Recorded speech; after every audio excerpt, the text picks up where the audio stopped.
चक्षुरुन्मिलितं येन तस्मै श्रीगुरवे नमः. नारायणं नमस्कृत्य नरं चैव नरोत्तमं देवीं सरस्वतीं व्यासं ततो जयमुदीरयेत्. Reading from Srimad Bhagavatam, second Canto, 6th chapter, verse number 21.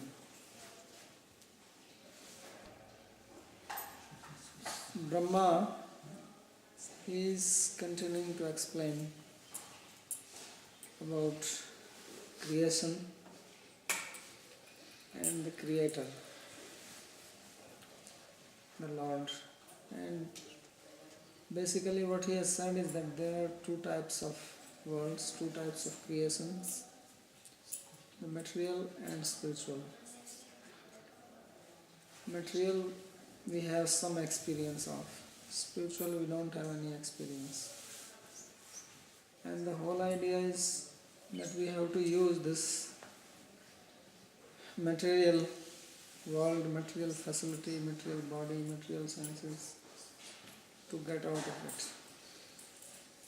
So it is something like this, that your hands are bound by the rope and then you have to use that rope to open your hands. So how will you do that? That is the technique which is being taught here.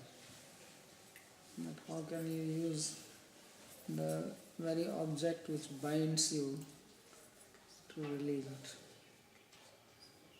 Because somehow there is a trick in it, and that's what is being explained. So previously we saw that he said that there is another creation outside the universe, which is Tripad Vibhuti, or 3/4 of the creation, and this is Ekpad Vibhuti, 1/4 of the creation. And now he wants to say that we can go there, because he has not said it, but he says in this verse, he says, Sriti vichakrame viswam swasnanasne ubhe yada vidya cha purushastu bhayashrayah. Says that the jiva, they are everywhere. They follow the path, and there are two paths. One is of eating and other is of fasting. Asan means to eat and anasan means fasting. In India, many times you hear that somebody is going on anasan because of some protest. It was started by Mahatma Gandhi. So anasan means to not eat, and asana means to eat. So he says that there are two paths. Sriti is path and Vichakrama means to move or to walk. And these are the path of enjoyment and renunciation. And they are because of avidya and vidya. One is the path of vidya and other is the path of avidya. So if you want to remain in this world, you follow the path of avidya, and if you want to get out of this world, then you follow the path of vidya.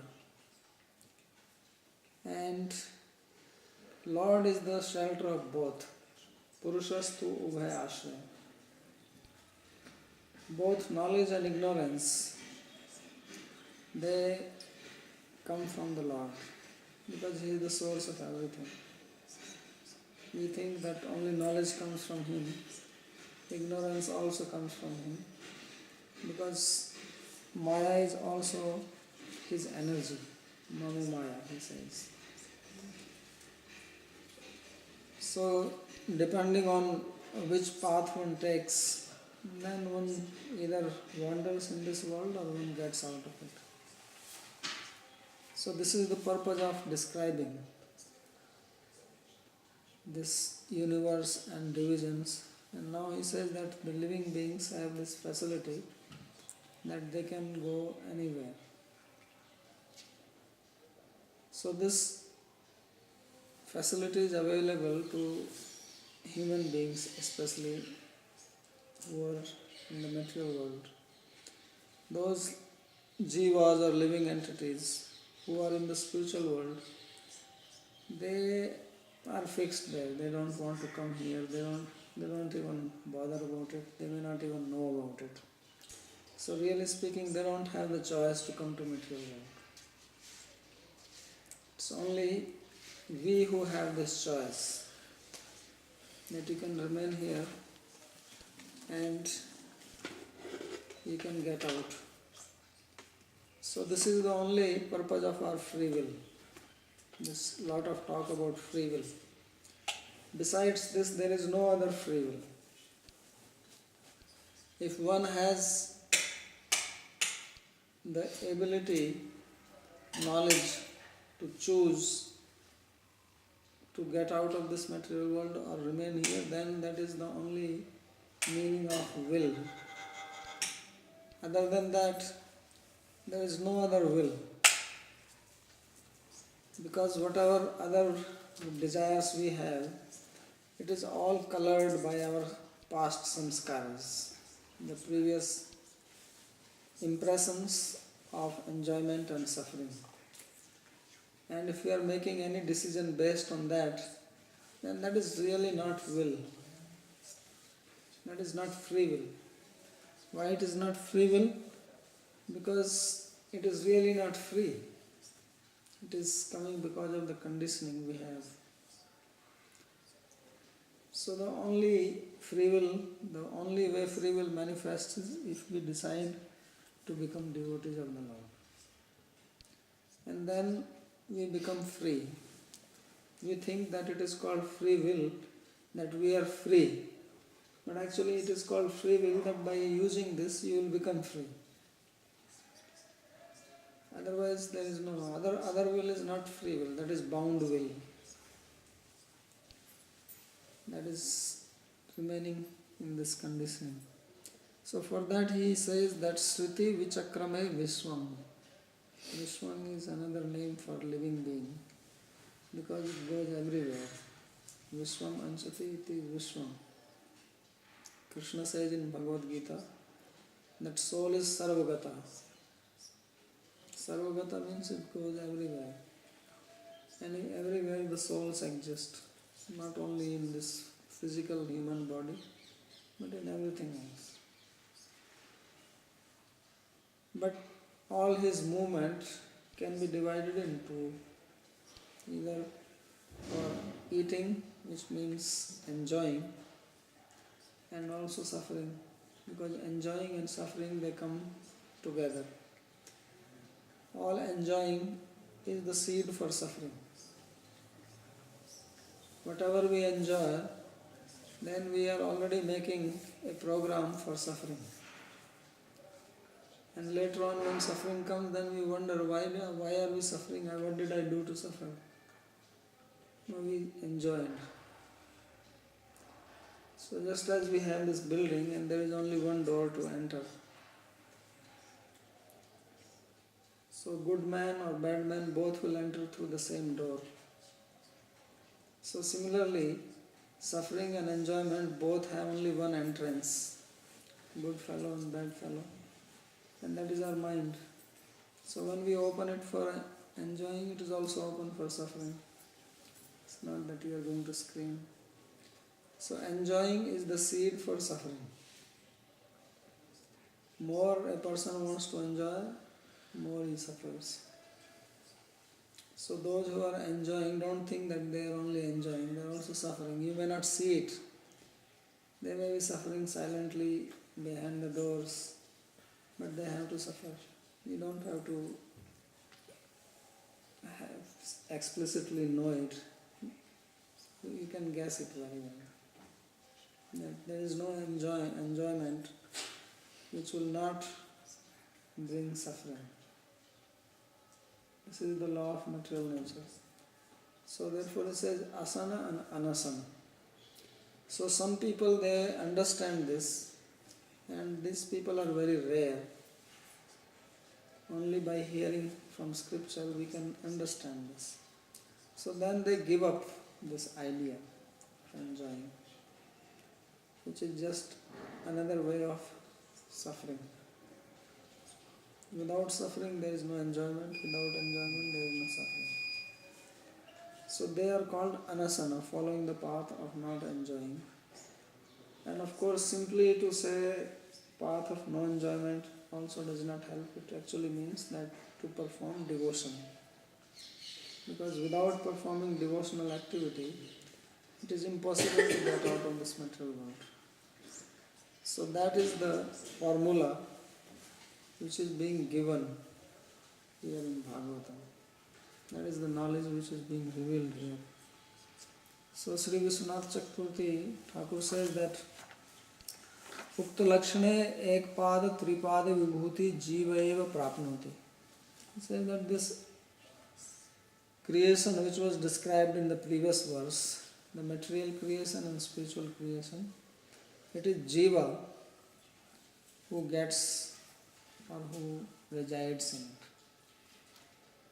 Vishwam Anchati Vishwam Jiva, and he is called here as Vishwam, who goes everywhere.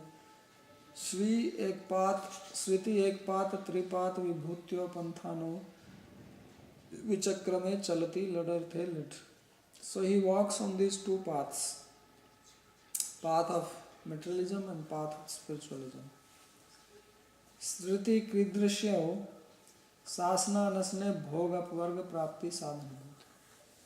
What kind of path is this? This is the path of enjoyment, to attain enjoyment or to attain liberation. Tatra yogyata maha. What is the qualification for that? He says yat yasya jivasya eva avidya cha vidya cha. So yogyata is, qualification is that if he is in avidya or ignorance, then he will follow the path of materialism. If he has vidya or knowledge, then he will follow the path of spiritualism. Avidya dasayam ekpad vibhutim, vidya dasayam tripad vibhutim prapnoti. By ignorance one remains in the material world, by knowledge one attains the spiritual planet. Kintu vidyaya upvase labdhya ekya bhaktya eva. But he says that really speaking, when it is said vidya, then it means pure devotion. Because even simply knowledge does not lead to the spiritual world. Because Krishna says bhaktya ekya grahya iti bhagavad, that he can be attained only by devotion. Purusha Parameswarastu Ubhayasya Avidya Vidya Vrittika Maya Ashraya iti Sriti Dvayam Tatswamikatvat. And Lord, He is the master of both the path of knowledge and path of ignorance, because both are the outcomes of His Maya, His energy. Tadadhinam bhavediti. Evam cha tato vishwam vyakramate sasnasne abhi ityasya artha vivarte. So this is the meaning of the mantra vyakramata sasnasne abhi. That mantra has been described here. Then in the next verse, he says that Yasmadandam Virad Jagye Bhutendriye Gunatmakaha Tadravyam Matyagad Vishwam Gobhi Surya Ivatapan. Says that from him came the cosmic egg and the universal form of the Lord, which consisted of material elements, senses, and the gunas of prakriti, modes of nature.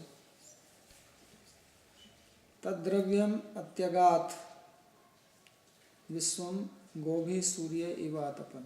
But Lord, He is not attached to this, He remains outside, just like the sun. That He spreads His light in the universe, yet He is situated in His own place. So Lord is also like that. Tatra tripad vibhuti antarangayascha shaktir vilasa iti chinmayam tasyam asakte pad vibhuti stu bahirangaya maya shaktir vilasa maya mayam tasyam anasakte. Parveshwarastam kevalam utkaroti. So Lord, He maintains this universe without becoming attached to it. Usually if we take some work, some project, then it is very difficult that you don't become attached to it. But Lord has one quality, that He is also renounced. One of the 6 Aishwarya opulences of Lord is that He is Vairagya one. He is very renounced. He remains situated in His own chit potency, internal energy. He creates the universe, He maintains it, but He is not attached to it. And for that reason He can also demolish it. It is like a play for Him. Yasmat Purushat Andam Virata Cha Jagge. So from that person came the universe, this universal egg, and also the cosmic form with the various planets. Kidrisha Bhutendriya Gunatmaka. And it was made of the elements, senses and the modes coming from nature. Sa Purusha hai Ishvara tat andam dravyam virat sariram cha atyagat. But that Lord, He gave up this universe and the universal form. Tat pravisham prakashyan api tatra nasak tattvat atikramya agat. So although He brought life to it, He has entered into it, but He is not attached to it. That is the meaning of giving up. Because giving up is not always physical. It's by mind. Like Rupa Goswami says that if you cannot live in Vrindavan physically, then you can think in your mind that you are living in Vrindavan. Wherever you live, you can think that you are in Vrindavan. Because main thing is in your consciousness. So similarly, giving up is also by consciousness. People try to renounce gross in the gross manner, and they think that they have renounced, but in their mind they remain attached. There are many poor people in India. They hardly have any possessions. It doesn't mean that they are great renounced personalities, because they have a lot of desires within them. And on the contrary, there may be some very rich people who have a lot of wealth and possessions and may not be attached to it. So attachment or detachment is in the mind. That is the characteristic of mind. It is not a physical quality.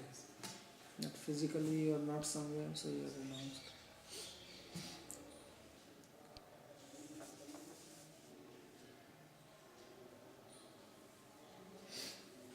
Swantranga sthane tripad vibhutao eva sada sthita iti bhava. So the meaning is that Lord is always situated in the spiritual planet, His own abode. Tatra anurupa drishtanta hai gobhi karnair vishwam atapan prakashayam surya iva swamandala sthita. And then He gives one example in this regard, that it is just like the sun who illuminates the universe, but he remains situated in his own place and he does not become attached to wherever his light is going. He illuminates. Then in the next verse he says, Yadasya nabhya nalinadham asam mahatmanah navidam yagya sambharam purushaya vadritehe. Now Brahma speaks about his own birth. Says that when this has happened, then I was born from the lotus navel of the Lord. And when I was born from that, then I did not see any material to worship Him, because there was nothing. as we will read later on, more details will be given, that when Brahma was born, then there was only darkness all around. So he did not see anything, and therefore he also did not find any objects to worship the Lord except the limbs of the Lord. Lord was there, his body was there, and there was nothing else. So he says that Yajna Sambhara na avidam. Yajna means sacrifice, and Sambhar means paraphernalia, the ingredients. This was not known, not existing at that time. So because Brahma is a devotee, he automatically thinks of worshipping the Lord. But for worship, we need some material. And therefore, devotion is not the path of dry renunciation. That you renounce everything and then sit in one corner or a hut. Because devotional service means you have to perform some activity for pleasing the Lord. And for that you need material. So Brahma will now describe that how he created this material to worship the Lord. So devotees also create. We read a lot of description about how the Goswamis were renounced. And everybody knows the statement that they were living under one tree one night. They were not spending even one night, more than one night under the same tree. But if that is a fact, then how is that they built temples? They would have built only one temple and everybody would have lived together. But we have temple of Sanatana Goswami, Rupa Goswami, Jiva Goswami, everybody made a temple. So if they made temple, then they have to work hard and they also have to stay there because it's quite a work to construct something. And especially to construct in the middle of a forest where really nothing was available. Like Brahma is saying that everything was just darkness. So the Goswamis built temple here and it was a forest at that time. There was a river flowing, there was nothing. Mathura was there, just having a small town. But here in Vrindavan there was nothing. Nobody was living here. So to build temple must have taken a lot of endeavor and material and to care about it. After building, it's not enough that you build, then you have problems of maintaining. All the time something is breaking. So therefore a devotee is not renounced like that, and as we read that renunciation is in the mind. So although they build these temples, they were not attached for their own name, fame and enjoyment. For them this was the house for Krishna, where devotees could come and worship him, have his darshan and do kirtan for his pleasure and discuss Bhagavatam. So Brahma, immediately he is saying this. He himself is saying, he says, I did not see. I was born Nalinad. I am Asam Mahatmane. That I was born from the lotus navel. But I did not find anything to worship the Lord. Because if you see Lord, then naturally you want to worship him. You want to bow down to him and then do some worship. So Brahma also, he came out from the lotus navel, and of course in the beginning he did not even see the body of the Lord. But here he is describing that he saw his limbs and nothing else. Therefore he will create. So the commentary says, Nanu evam purusheva chet sarvam tarhi tat upasakanam tat pujopcharana dravyanam cha tatah prithakatva abhavat tat prapti sadhanam tat paricharanam nam kidrigiti chet satyam. So he raises a very interesting question.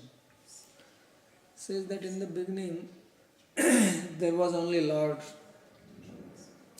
and there was nothing material, and we have already read this verse Purushaev idam sarvam, that everything here is only the Purusha, the Lord. Bhutam bhavyam bhavachayat. Whether it was past, present or future, whatever is there, it is all Lord.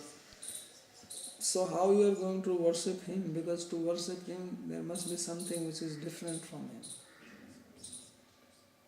If a guest comes to your house, then you give him something, not that the guest is bringing some fruits or some gift for you and you take it from him and then you give it back to him.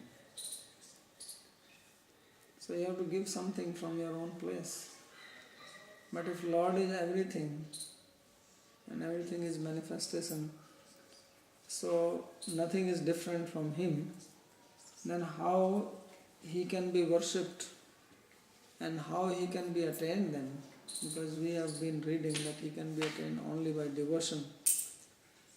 So how are we going to perform devotion, and with what? And if it is not possible, then how can we attain Him? So he raises this question, Prapti sadhanam paricharanam nam kriti. That how are we going to do paricharya, service for Him, and then how can we attain Him if it is not possible? Because whatever object you take, puja, upchar, dravyanam, the material for worship, everything is Him. He says even upasakanam, even the worshipper is not different from Him. So devotion is in difference. If you want to perform devotional service, then the servant and the served have to be different. Not that one who is serving is also the master. How is that possible? So this is a question. So he answers this. He says, Satyam tamvina vastunoho vastuantara bhavat tasya paricharanasya avashyakatvache. He says, this is a fact what you are saying, that besides Him nothing exists and there is nothing, there is no object which is independent of Him, which is different from Him. At the same time, it is also necessary to do service to Him, to do devotion. This also we have read. So, how to solve this paradox? So it says, Parthivair gandha pushpadibhi prithivya aradhanamiva tadatmakaireva vastubhis tadaradhanam siddhyet atra tadagyaeva pramanamiti pradarshyan swadrishtantayate.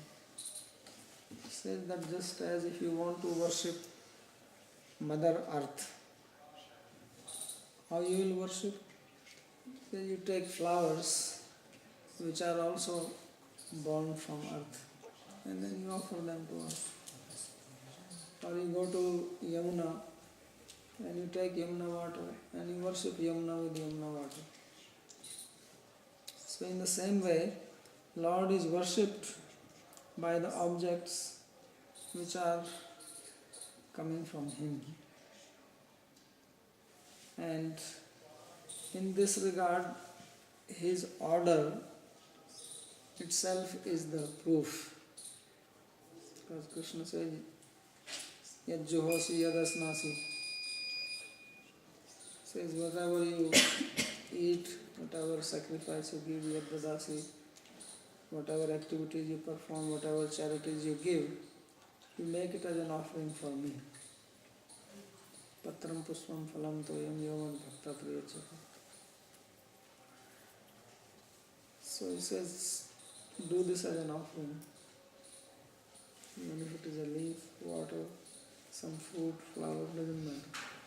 So Lord's own order is Praman. In this regard, we cannot say that how can we give this to him, it already belongs to him.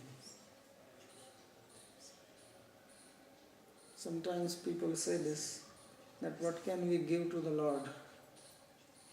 Kim Rayati ne bhavta Jagdishwaraya. What can I give to you, Lord? You are the Jagdishwar, you are the master of the universe.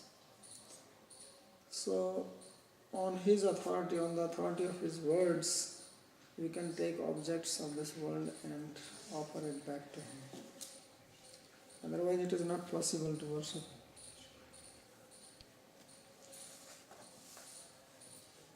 So, in this regard, Brahma gives his own example that yadasya nabhyat nabhi bhavat nalinat asam abhuvam. That when I was born from the navel of the Lord, then I did not find any objects of worship. So then he says that he created them. Tesu yagyasya pashvah savanaspateh kushaha idam cha devayajanam kalascha urugunanvita vastuni ausadhaya sneha rasaloha mridojalam richoya junsi samani chaturhutram cha sattamam नामधेयानि मंत्राश्च दक्षिणाश्च व्रतानि च देवतानुक्रमः कल्पः संकल्पस्तम तम एव च गतयोः मतयः श्रद्धा प्रायश्चित्तं समर्पणम् पुरुषावयवैरेते संभारा संभृतं मया. So he says that he himself, he created various objects from the limbs of Lord's body for the worship of the Lord. And this is very important because Brahma is the first person and he is the creator of the universe. And he says that he created all this for the worship of the Lord. So elsewhere it is described that Lord was pleased with Brahma and then he gave the power to Brahma to create because Brahma wanted to worship the Lord. So all the objects which have been created, they are for the worship of the Lord and not for our own enjoyment. And if we are enjoying for ourselves, then we become thief. Therefore Krishna says that Stena evasa ye pachanti atma karanat. That those who are cooking only for their own enjoyment, and cooking is an indicative of all other activities, then they are to be considered as thieves, because they are stealing something which Brahma created for Lord's worship. So if there is a temple garden and everything is being grown there for the worship of the deity and somebody goes and steals for himself, then he is a thief. So this whole universe was created as an offering or as an ingredient for Lord's worship, yajna. And he says this very clearly. He says, Purush avyavairete sambhara sambrita maya. Sambhar means the paraphernalia. Says, I did this, Brahma, very clearly saying.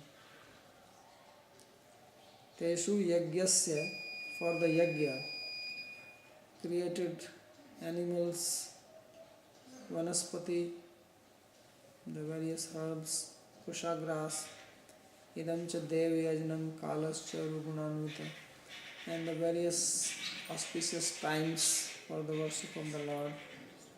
Vastuni osdhaya, various types of plants, sneha rasloha mridojalam, and butter, ghee,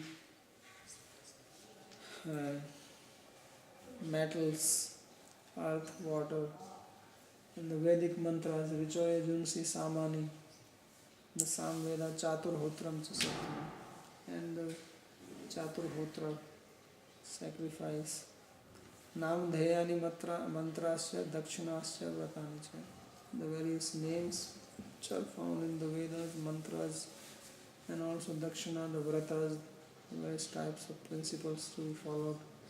Devtanukramaha, in the order of the gods, how the offering has to be done. Kalpaha Sankalpas Tantram Evacha, how you have to make the sacrificial altar, how you have to take the Sankalpa, the resolve to do this Tantra, the various types of activities performed worship. Gatayo Mataya Shraddha, the various types of processes, destinations, fruits, faith, and if you make a mistake, then atonement for that, offering to the Lord. Says all this I created from the body of the Lord. And for what he says, Yagyasya Sambhava. So if you read Bhagavad Gita, then Krishna also says this, Sahayagya Prajasristva Purovacha Prajapati. That in the beginning, Prajapati, Brahma, he created human beings along with yajna sacrifice. And then he says that you should all perform the sacrifice and fulfill your desires. And try to satisfy the devas and they will satisfy you in parasparam bhavayanta, sveya param avapshat. In this way you will attain the ultimate goal of life.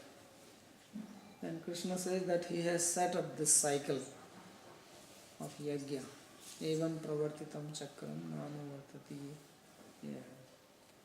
aghayur indriyaram bhom parthasa jivati.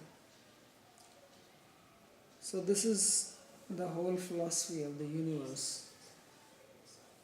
In Bhagavad Gita it is given in short. Next I'll hear more details. And there also then Krishna talks about the yajnas, various types of yajnas he talks. He says that Annad Bhavanti Bhutani Parjanyad Annad Bhavanti Bhutani Annad Bhavanti Bhutani Parjanyad Anna Sambhava Yagyad Bhavati Parjanyo Yagya Karma Samadbhava Karam Brahmodbhavam Viddhi. So he says that everything is coming from yajna. And yajna is described in the Brahma, that is Veda. Therefore the truth is situated in that. So yajna is the theme, the essence. Vasudeva Paraveda, Vasudeva Paramaka. And that yajna is meant for Vasudeva, for the Lord, for Krishna. And he yajnasya bhokta prabhur evacha. And he sarva yajnanam bhokta prabhur evacha. Krishna says, I am the bhokta and the master of all the yajnas. So same thing is described here. It says in Gita. And now Brahma is speaking because he is talking from his own experience. He is the first person who existed in this world and therefore he knows. He has been here right from the beginning of creation. You may take a project and build some house or building, then you know for what you are building it. After you are gone, the people may use it for something else. But the Creator, he knows the real purpose for what he has created the house. So Brahma, he created the universe and therefore he knows. And he is explaining this to Narada, great devotee of the Lord. This was for yajna. and he himself has set the standard. Therefore, everything in this world is meant for yajna, for sacrifice. And that's why Krishna describes so many types of sacrifices in Bhagavad Gita.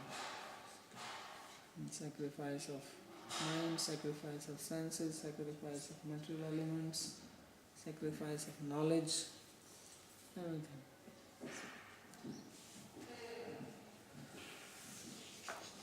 So Sri Vishnu Chakravarti Thakur says, Tesu sambharesu sadhyesu satsu purush avyavair ete sambhara samhrita iti chaturthena avyava.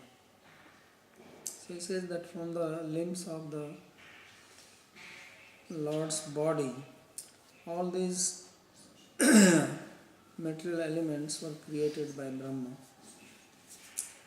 Vanaspatayo yupaha. Vanaspati here means yupa, which is a pole used in the sacrifice. They have yup, wooden pole, which are put inside the sacrifice, and they are used for tying the animals to them. And Devayajanam Yajna Bhumi. Devayajanam means the land for performing sacrifice. Like we have this Prayag, famous for Kumbh Mela. Why it is called Prayag? Because Brahma has performed a great yag there. Sacrifice. Yag and yajna means sacrifice. So that's why it has the name Prayag. So that is Devayajnam. It's a very auspicious land. Idam cha iti vachnat yagyarhe sthane upvishta kathayati iti gamyate. And Brahma, when he is speaking to Narada, he is using the word idam. Idam cha devayajnam. So idam is used in Sanskrit for something which is very close to you. Like you point your finger that I made this or I read this book. So that signifies something which is lying very close to you. So Srimad Chakravarti Thakur says, because here it is meant idam cha devayajnam, that I also created this land of sacrifice. And because the word idam is used, idam tu sannikrishte artha, idam is used in the sense of proximity, then he says he must be standing there only when he is talking to Narada. He must be in the same area somewhere. Maybe he was in Prayag, who knows. So the place where he is sitting and speaking to Narada is the place which is suitable for performing sacrifice. That is the meaning. Bahu gunanvita vasantadi kala. And kalascha uru gunanvita, time which is very beneficial, has good qualities. So he says this must be spring season, which is very good for performing sacrifice. So I'll stop here.